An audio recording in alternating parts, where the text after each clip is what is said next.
इस समय 2027 के विधानसभा चुनाव को लेकर कांग्रेस और समाजवादी पार्टी एकता का संदेश अलग अलग मंचों से दे रहे हैं, तो वहीं जाति जनगणना के मुद्दे पर अखिलेश के बयानों का जवाब और सरकार की आलोचनाओं को लेकर भाजपा सांसद जगदम्बिका पाल और कांग्रेस की आलोचनाओं का जवाब भाजपा के प्रवक्ता सुधांशु त्रिवेदी ने किस अंदाज में दिया और कांग्रेस और समाजवादी पार्टी की बढ़ती नजदीकियों के बीच भाजपा की तरफ से ये बयान क्यों बेहद मायने रखता है।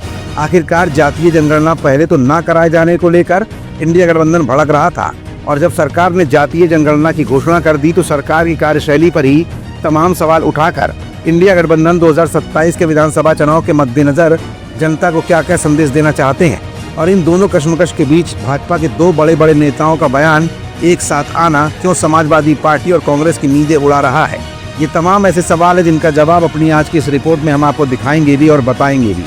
दरअसल भारतीय जनता पार्टी के सांसद जगदम्बिका पाल ने उत्तर प्रदेश के पूर्व मुख्यमंत्री और समाजवादी पार्टी के राष्ट्रीय अध्यक्ष अखिलेश यादव द्वारा जनगणना के आंकड़ों को लेकर दी गई टिप्पणी पर अपनी प्रतिक्रिया दी है। बीजेपी नेता ने दावा किया है कि अखिलेश पिछड़े वर्ग के लोगों को गुमराह कर रहे हैं। जगदम्बिका पाल ने कहा कि प्रधानमंत्री मोदी की सरकार का फैसला ऐतिहासिक है और स्वागत योग्य भी। केंद्रीय गृह मंत्री ने न केवल जनगणना की घोषणा की बल्कि पूरा शेड्यूल भी दिया गया है कि जनगणना कैसे होगी। ये आंकड़े हर घर से एकत्र किए जाएंगे। देश के 34 लाख कर्मचारी अधिकारी ये सब काम करेंगे।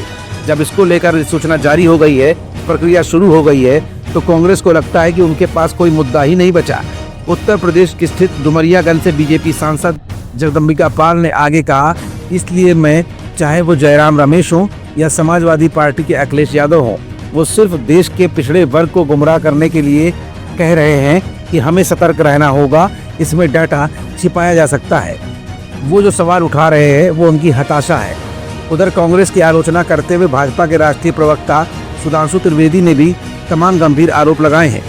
उन्होंने कहा कि कूचे कृत्य का सहारा लेकर विपक्षी पार्टियों का मुख्य उद्देश्य समाज में भ्रम पैदा करना और सत्ता हासिल करना है।